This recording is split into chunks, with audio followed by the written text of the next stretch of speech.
오늘 이 아침 주님께서 우리에게 주시는 말씀은 여호수아서 18장 1절부터 10절까지의 말씀입니다. 제가 가지고 있는 성경 구약 345페이지입니다. 345페이지. 오늘 이 아침 이 말씀으로 닫힌 문을 열어라 라고 하는 제목으로 말씀을 전할 때 성령이 함께하는 이 시간 되시기를 간절히 소망합니다.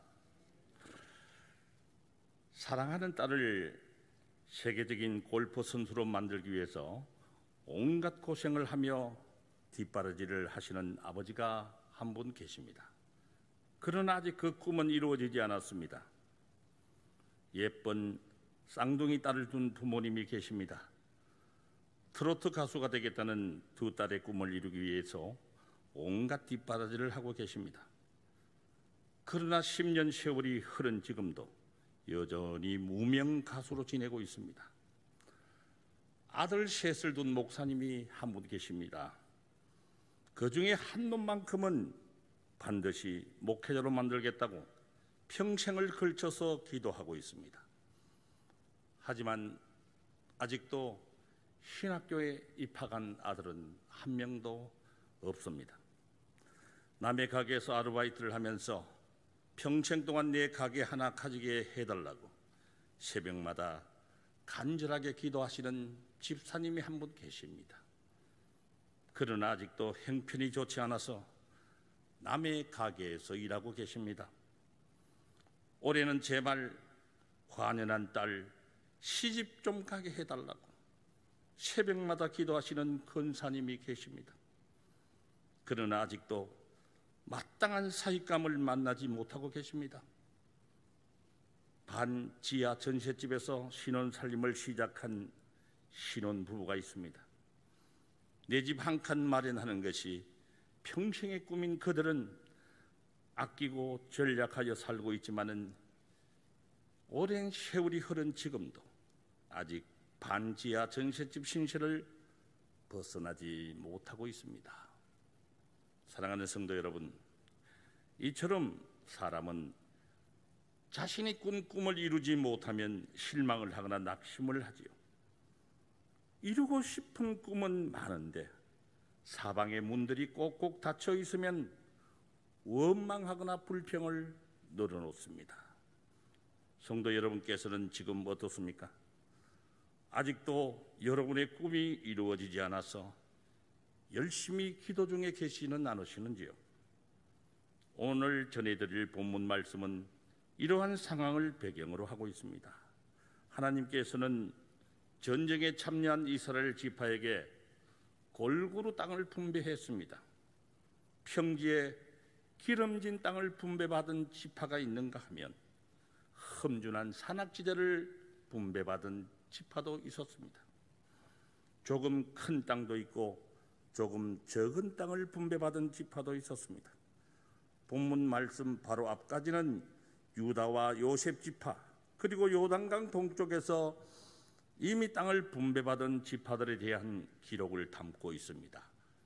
계속해서 이어지는 오늘 말씀드릴 18장에서는 나머지 7지파의 땅 분배에 대한 서론으로 볼 수 있겠습니다.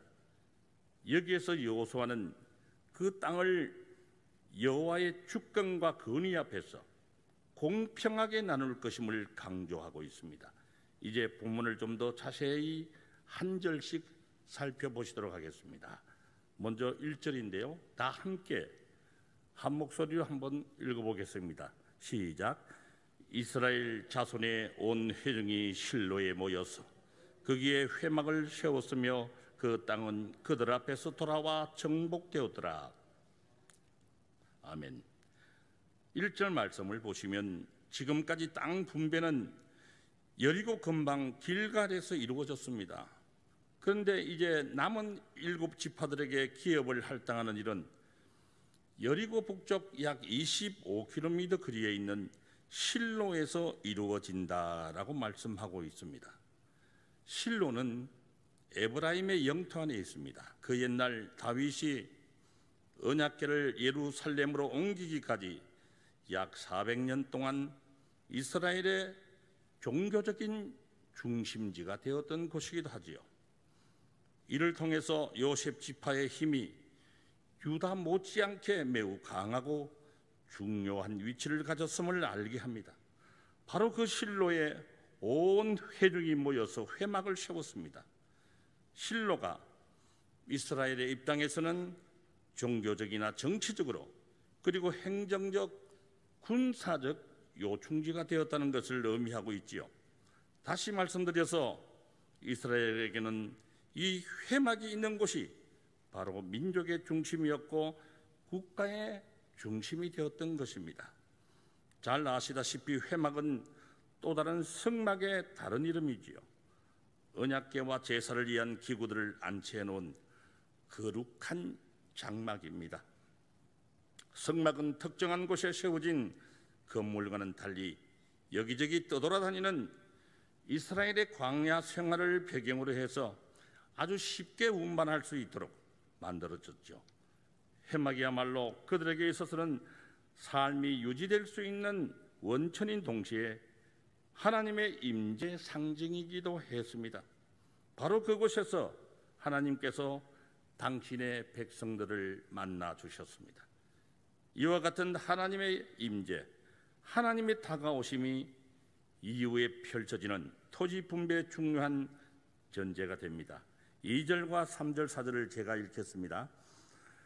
그러나 이스라엘 자손 중에 그 기업의 분배를 받지 못한 자가 아직도 7지파라. 여호수아가 이스라엘 자손에게 이르되 너희가 너희 조상의 하나님 여호와께서 너희에게 주신 땅을 점령하러 가기를 어느 때까지 지체하겠느냐. 너희는 각 지파에 3사람씩 선정하라. 내가 그들을 보내리니 그들은 일어나서 그 땅에 두루다니며 그들의 기업에 따라 그 땅을 그려 가지고 내게로 돌아올 것이라. 아멘. 2, 3, 4절을 보시면요, 지금까지 땅을 분배받지 못한 지파가 7지파나 되었습니다. 현재까지 토지 분배는 유다 자손과 요셉 자손에게만 이루어졌습니다. 그러나 이제는 이스라엘의 관심이 나머지 7지파들에 대한 땅 분배로 모아지는 것을 알 수 있습니다. 그런데 이 7지파는 왜 이렇게 땅 분배에 미온적인 태도를 보인 것일까요? 그것은 바로 그들이 가지고 있던 꿈의 상실에서 비롯된 것입니다. 즉 7지파는 땅 분배 이후에 이루어질 각 지파별 정복 전쟁의 수행에 대한 두려움과 현재 상태에 만족하고 그 자리에 안주하고자 하는 마음 때문에 하나님께서 그들에게 주신 약속의 땅인 가나안의 완전 정복이라는 이 원대한 꿈을 상실케 되었던 것입니다. 그러자 지도자 여호수아는 이스라엘의 태만함을 질책하고 있습니다. 3절 끝부분을 보면 지체하겠느냐로 번역된 이 히브리어는 정신이 해이함을 보이다 혹은 용기 없음을 보이다라는 뜻을 가지고 있습니다.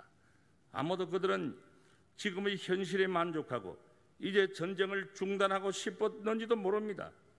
여호수아는 그런 그들을 향해 각 지파에서 3인씩의 대표를 뽑아 땅을 살피고 지도를 그려가지고 그것을 나에게로 가지고 오라고 명령합니다.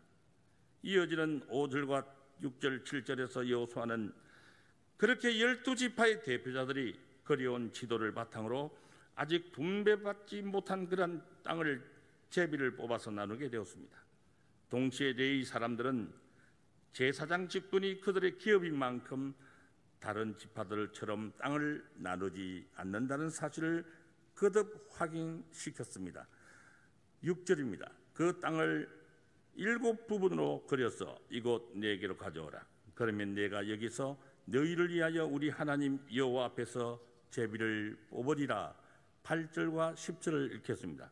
그 사람들이 일어나 떠나니 여호수아가 그 땅을 그리러 가는 사람들에게 명령하여 이르되 가서 그 땅으로 두루다니며 그것을 그려 가지고 내게로 돌아오라.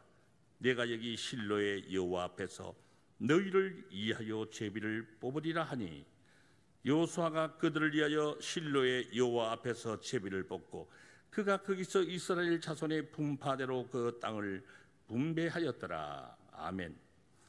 6절과 8절에서 여호수아는 토지 분배를 위한 제비뽑기가 바로 주님 앞에서 이루어졌다라고 힘줘 말하고 있습니다. 그리고 8절과 10절을 보시면 그렇게 여호수아가 보낸 스물 한 명의 각 지파 대표들은 여호수아의 지시를 조금도 어김없이 정확하게 수행하였습니다. 그 땅을 두루다니면서 그리라고 하는 명령, 그리고 그 땅의 7부분으로 나누어서 그리라는 명령까지 완벽하게 수행하였습니다. 그들이 그려온 미분배지의 지도는 그것을 기초로 해서 7지파의 기업을 확정하기에 전혀 모자람이 없었던 것입니다.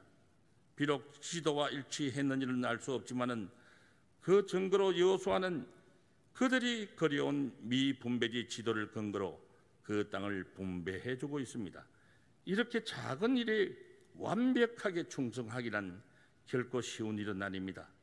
누구나 큰 일, 사람들의 눈에 띄는 그런 일은 보다 많은 노력을 기울여서 해내려고 하지만은 작거나 사소한 일에는 등한시합니다.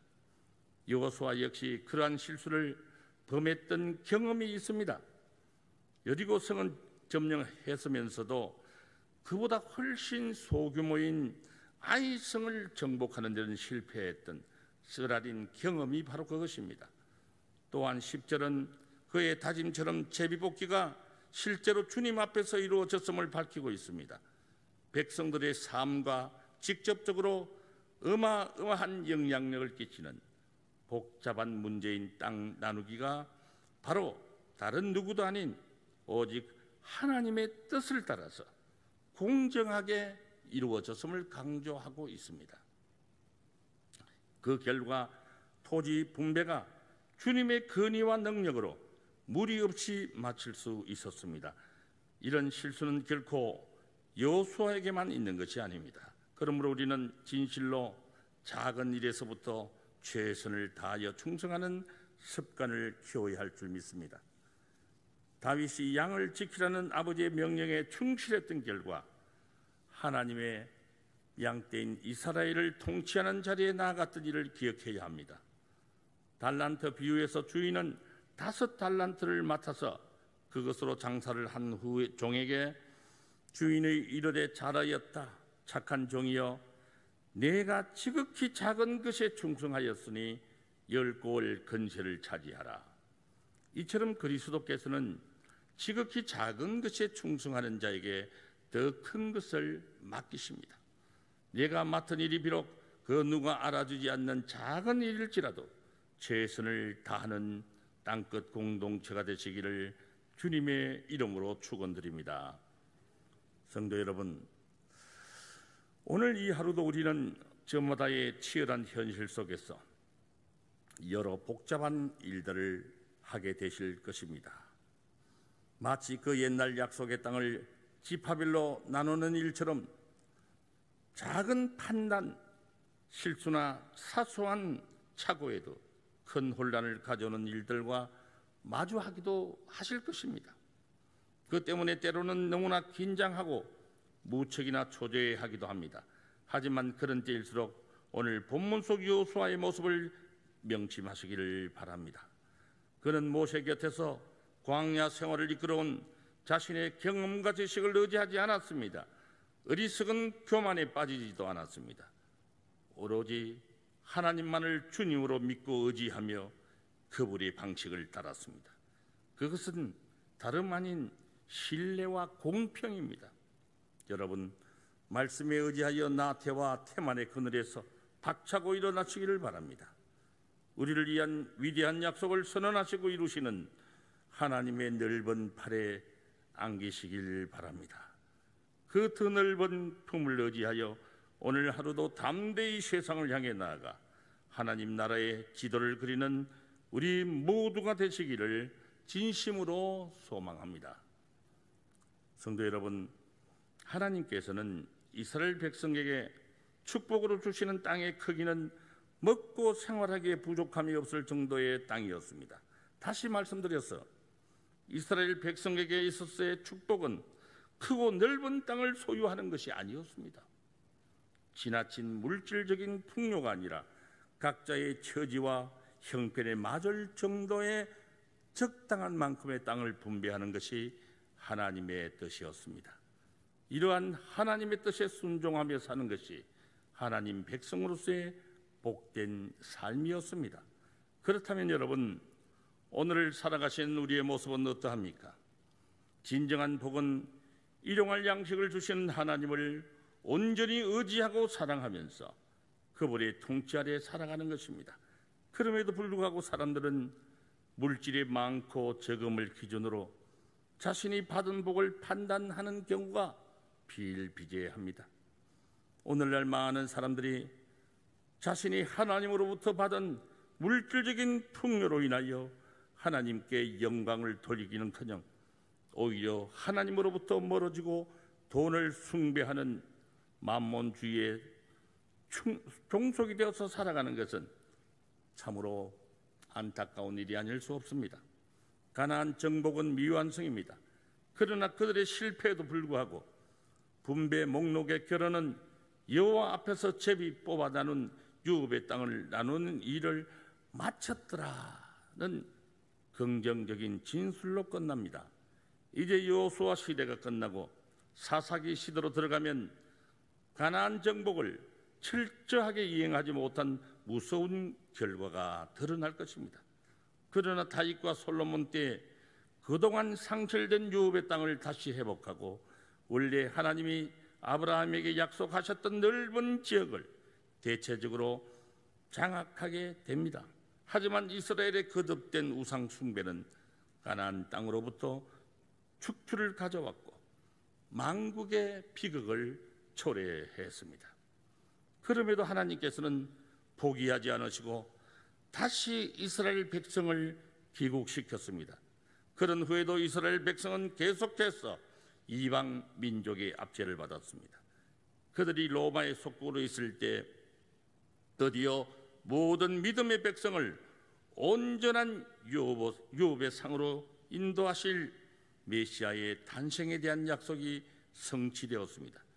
예수님께서는 우리의 참된 요수아로서 이 세상에 오셔서 유업의 절대 모델이 되셨습니다. 여호수아서의 유업의 분배가 여호수아 자신의 유업 할당으로 끝난 것은 주목할 만합니다. 이스라엘 백성이 취해할 땅의 분할을 총진두지휘했던 여호수아가 마지막에는 자신도 유업의 몫을 받았습니다.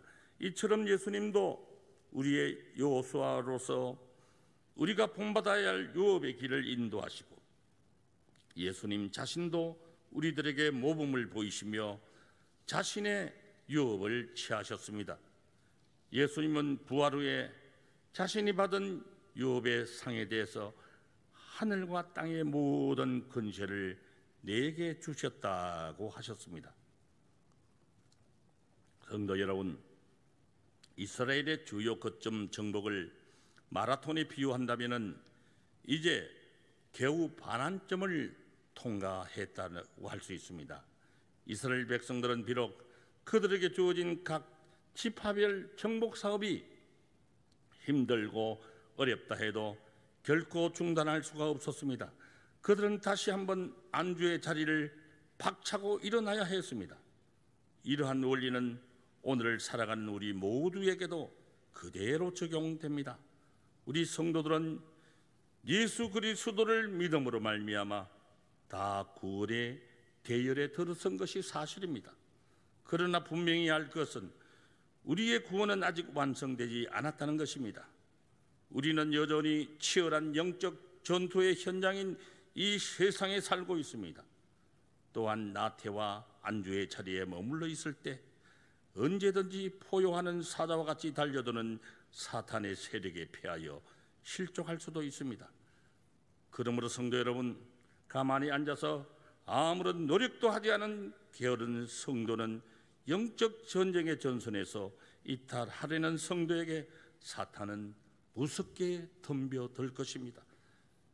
유대 제사장 스게와의 7 아들들이 아무런 능력도 없이 귀신을 향하여 명령하다가 예수도 내가 알고 바울도 내가 알거니와 너희는 누구냐 이렇게 덤벼들 때 혼비백산하여 도망치는 망신을 당했던 것과 동일한 일이 우리에게도 벌어질 수 있는 것입니다.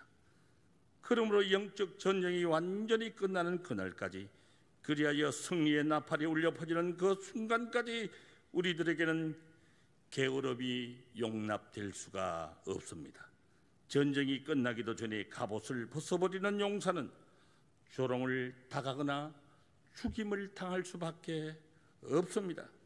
이처럼 우리 성도들 역시 영적 전쟁이 한창 진행 중인 지금 하나님의 전신갑주, 진리의 허리띠와 의의 흉배와 평안의 복음의 신과 믿음의 방패, 그리고 구원의 투구와 성령의 금을 벗거나 놓는다면 큰 낭패를 당하고 말 것입니다.